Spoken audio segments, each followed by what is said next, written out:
guys, welcome back to the channel.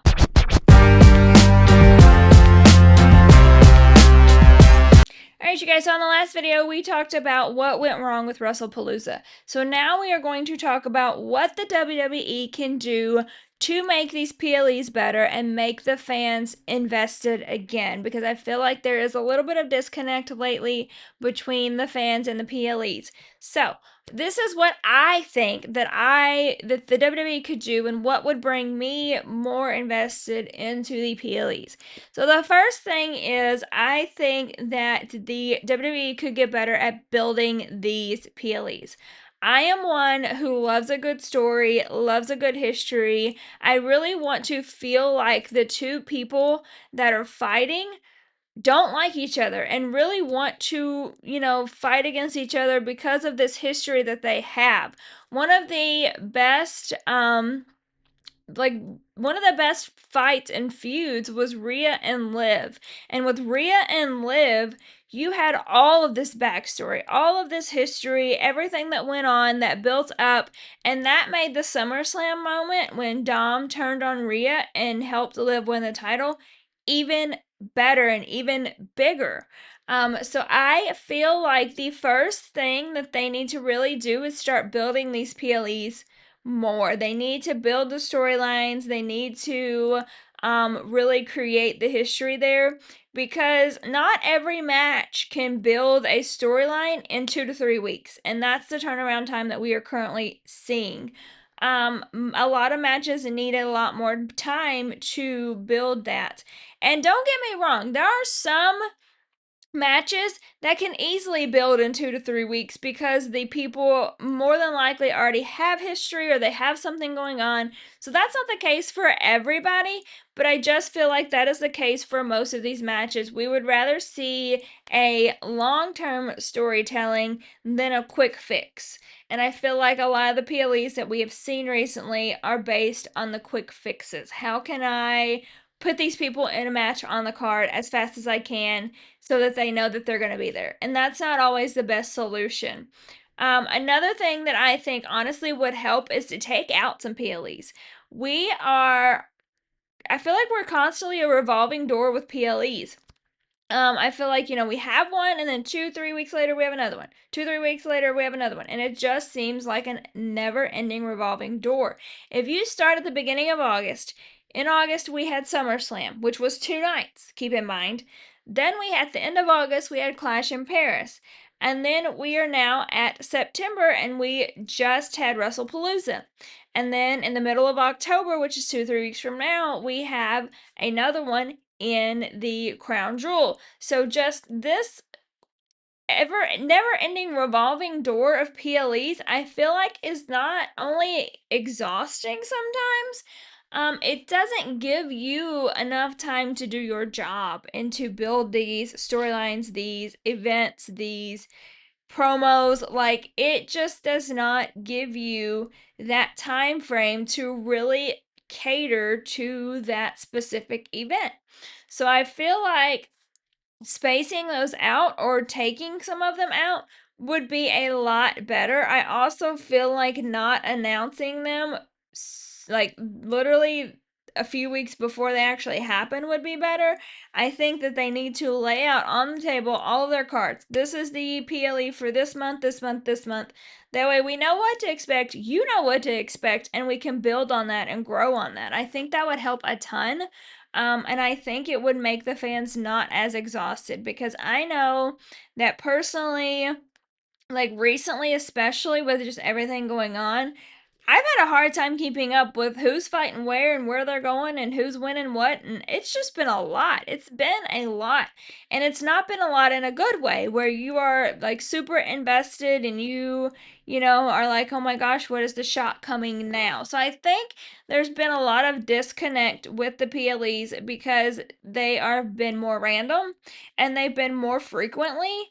So there's not that build. Like I said before, there's not that storytelling. We have to put people on the match card and so that we sell tickets and get in the door. And I think that is really the hard part about things. You are a business, I get it, and everything business related is money driven. You obviously want ticket sales. You obviously want all of this to be successful. But at the end of the day, you have to think about, is a match better? Let's take Cody Rhodes. He's the quarterback of the WWE per se. So realistically, you want Cody Rhodes on every single PLE. He is the face. He will sell the tickets. People will come see him. People will buy tickets to see him. He is that guy. But when you take that guy and give him matches like he had at WrestlePalooza, because I'll be honest with you, his match at WrestlePalooza was boring. Nothing happened. It was not exciting. He just won a match and held up his title, and that was it. That could have been on a SmackDown or a Raw. It was nothing exciting. So when you take that guy, you take Cody Rhodes, and you put him on PLE, every single PLE, and that's the matches you're giving us with no shock factor, that guy gets boring. People get tired of seeing the same thing over and over again from that guy. Yes, he's Cody Rhodes. Yes, he's the quarterback. Yes, we love him. But he's doing the same thing every single time, and there's no shock factor there. And that makes me not even want to go. So I'm going to be the one to be like, I'm not buying those tickets, because that match is going to be the same thing that I saw last month. He's going to win. He's going to hold up his championship. That's it. So I feel like you really have to take into consideration the fact that, yes, these are your core guys. Like, the WWE will always have a core team that is their top sellers. You have, Cody, Roman, Seth, Jay. You have Rhea, Bianca. Like, these are, like, they're core people. But if you space those core people out, and don't get me wrong, I would love to see Liv Morgan every single day on my screen. I love her. But if you space these core people out, then more people are going to be excited when they actually do come to the PLE, because they're going to be like, I didn't get to see her last month. I'm seeing her now. It also opens up the doors for you to give other talent a chance to shine. Take a look at Julia on SmackDown. She has the title. Nothing really has been done with that title. I feel like she won the title and then nothing happened. She's fought Michin a couple times, which shout out to Michin, because she deserves to hold that title soon. She has been in this back and forth with with Chelsea Green before, but nothing substantial has built. So if you quit focusing on just your core group and focus on the whole picture, you could build Julia on one. You could build Stephanie on the other. You could then throw Bianca in on this one. It's about evenly distributing the talent that you have, because you have a very talented roster. Overall, the roster is amazing, but you're not giving them the creative juices to be amazing. So I really feel like if they took a step back from focusing on these big core people and evenly distributed these PLEs, gave us more people, gave us different people, I think people would enjoy it a lot more. I think I would. And you can still have your core guys.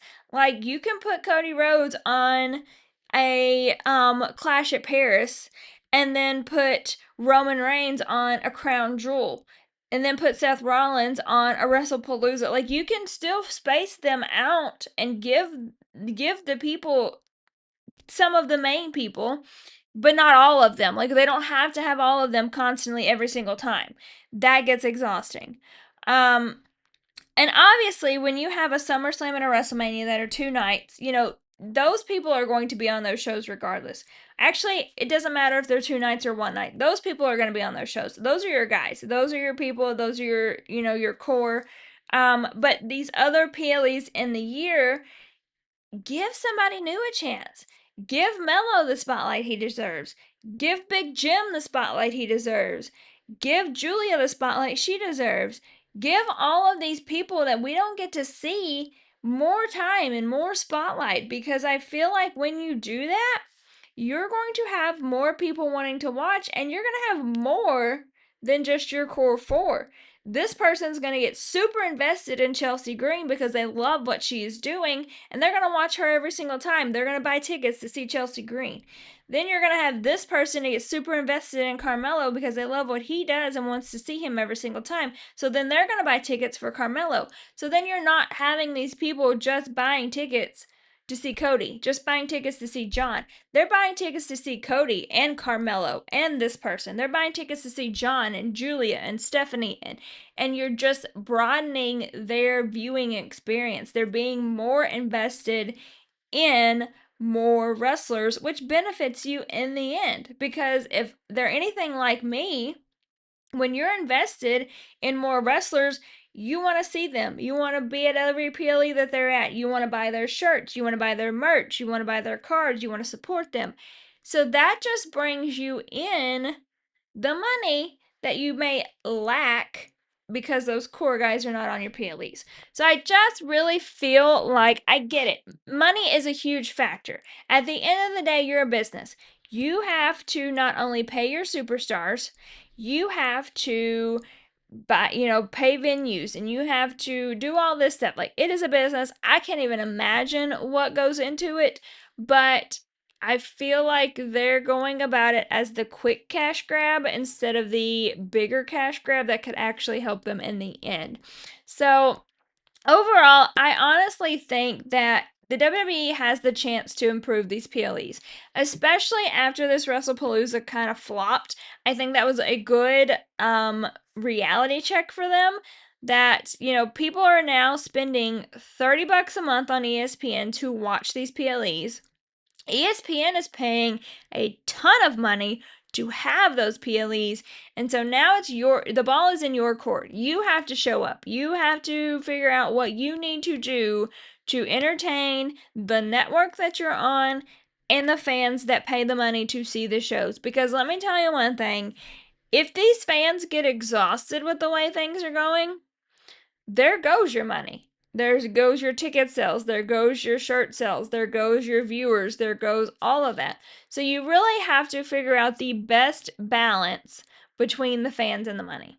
And I think that is where right now we are lacking. Our thought process is to put 30 PLEs on the schedule, put them quick, give them 2 weeks to figure something out, put a big name in there just so that we have a big name. The fans will be fine.